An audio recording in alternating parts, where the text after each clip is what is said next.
साथीहरू, नेपाली कांग्रेस पार्टीको 14औं महाधिवेशन भदौ 16 गते आइपुग्नका लागि 35 दिन मात्रै बाँकी छ। यहाँहरू सबै जानकार नै हुनुहुन्छ।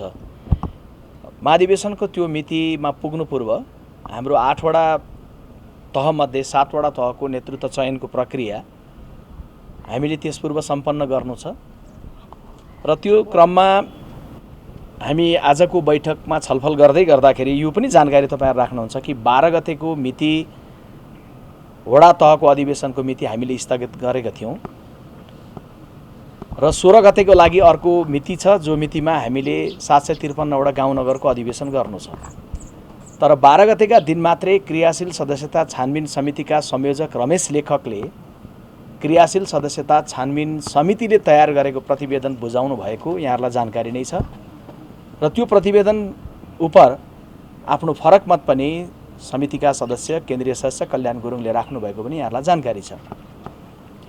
आज पार्टी सभापति शेरबहादुर देउवाको सभापतित्वमा पार्टीका वरिष्ठ नेता रामचन्द्र पौडेल लगायत वर्तमान पूर्व पदाधिकारीहरू सहितको हामी बैठक बस्यौं र त्यस बैठकमा पार्टीको क्रियाशील सदस्य छानबिन समितिका संयोजकदेखि सदस्यहरू र पार्टीको निर्वाचन समितिका संयोजकदेखि सदस्यहरू समेतको सहभागिता रह्यो। यो बैठकमा हिजो मात्रै प्रस्तुत गरिएको क्रियाशील सदस्यताको जे प्रतिवेदन हो त्यो प्रतिवेदन उपर छलफल सुरु भएको छ। त्यो प्रतिवेदनलाई पार्टी केन्द्रीय कार्य समितिले आत्मसात गरेर स्वामित्व ग्रहण गरेर त्यस सम्बन्धमा पनि फरक मत रहेका विषयलाई पनि सम्बोधन गरेर अनि क्रियाशील सदस्यता छानबिन समितिले निर्णय गर्न सकेर बाँकी रहेका केही ठाउँहरू, केही जिल्लाहरू, केही निर्वाचन क्षेत्रहरू छन् जसबारेमा पनि फेरि पार्टी केन्द्रीय समितिले निर्णय लिनु छ। त्यो निर्णय लिइसके पछाडि यसले अन्तिम रूप प्राप्त गर्दछ। त्यो अन्तिम रूप प्राप्त गरिसकेपछि पार्टी सभापति मार्फत केन्द्रीय समितिले निर्वाचन समितिलाई यो हस्तान्तरण गर्छ। त्यसपछि हामी निर्वाचनको अथवा पार्टीको स्थानीय तहको अधिवेशनको प्रक्रियामा जान्छौं।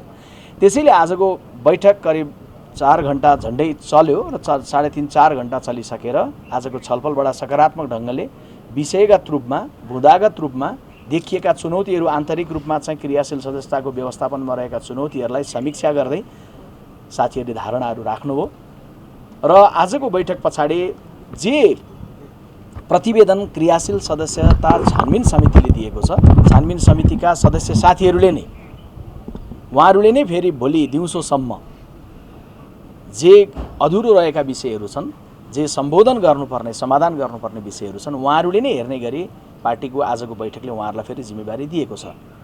उहाँहरूले यो विषयलाई हेरिसकेर उहाँहरूले जे निर्णय निष्कर्ष लिएर आउनुहुन्छ, जे थप सन्दर्भ आउला त्यस उपर फेरि केन्द्रीय समितिले अन्तिम टुङ्गो त गर्नु नै छ।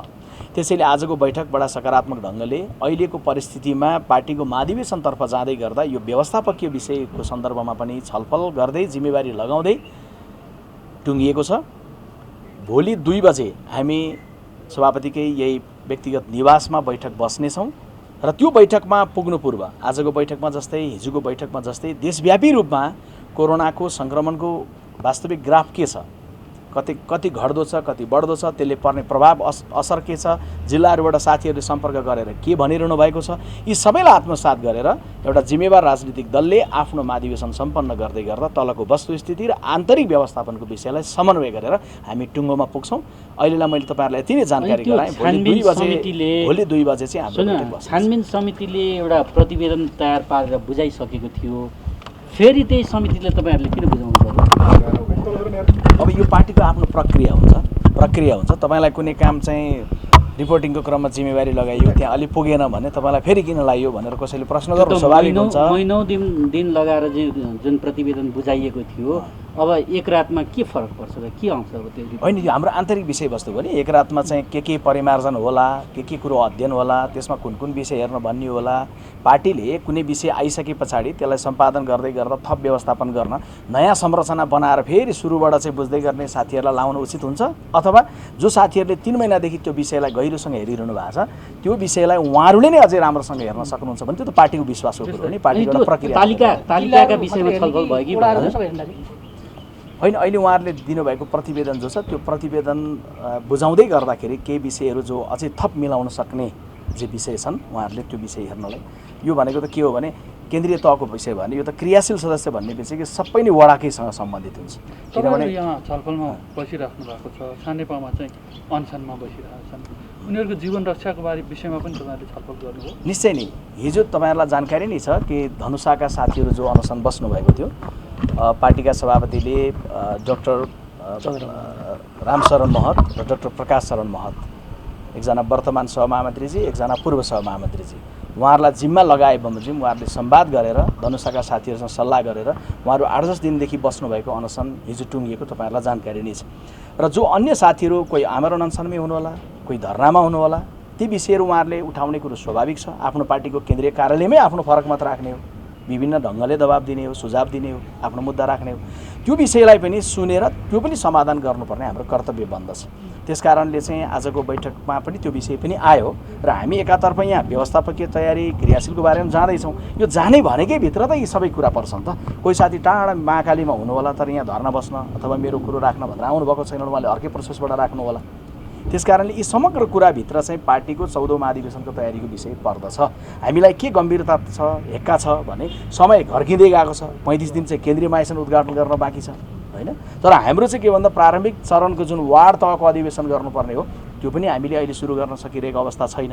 एकातर्फ यो भन्दै गर्दा फेरि म सँगैमा देशभरिबाट स्वदेश विदेशबाट नेपाली काङ्ग्रेस पार्टीको महाधिवेशनमा शुभचिन्तन राखेर हेरिरहनु भएकाहरूलाई यो पनि क्लियर गरौँ कि क्रियाशील सदस्यताको यो विषय टुङ्गिनै नसक्ने, टुङ्गिएन, त्यसकारण अधिवेशनको प्रक्रिया अघि बढिरहेको छैन भन्ने बिल्कुल होइन।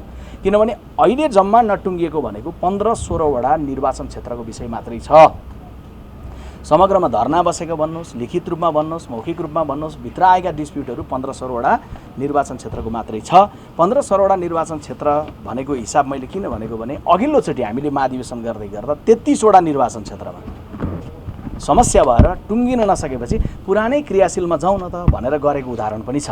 त्यसकारण हामीले अहिले क्रियाशील सदस्यको जो टुङ्गिएको छ त्यो टुङ्गिएकोलाई टुङ्गिएको रूपमा लिने र नटुङ्गिएकोलाई पुरानैमा जान सक्ने विकल्प पनि हुन्छ नि त। तर पार्टीले हतारोमा निर्णय चाहिँ गर्ने तर तल कोरोनाको ग्राफले चाहिँ अप्ठ्यारो हुने भन्ने कुरोलाई हामीले चाहिँ मध्यनजर राखेनौँ, दृष्टिगत गरेनौँ भने समस्या हुन्छ। त्यसकारणले तलको कुराको एनालाइसिस हिजो मात्रै गृहमन्त्रीजी एवं पार्टीका केन्द्रीय सदस्य बालकृष्ण खाँडले जे विवरण राज्यको तलबाट प्राप्त छ त्यो पनि राख्नुभयो, आज पनि आइरहेछ। त्यसकारण अहिले हामी काम अगाडि बढाउँदै गर्दा एउटा चाहिँ कुनै साथीहरूले पनि कुनै पनि भूगोलमा अघिल्लो महाधिवेशनमा जस्तै 33 वटा भएको थियो, यसपालि 15 वटा किन गर्ने त? एउटै ठाउँमा पनि नयाँ आउनुभएको उत्साहका साथ आउनुभएका क्रियाशील सदस्य सहभागी नभइकन पुरानै क्रियाशील सदस्यको बिचबाट हामी गर्ने निर्णयमा पुग्यौँ भनेर हामी कहीँ पनि पुग्न चाहिरहेका छैनौँ।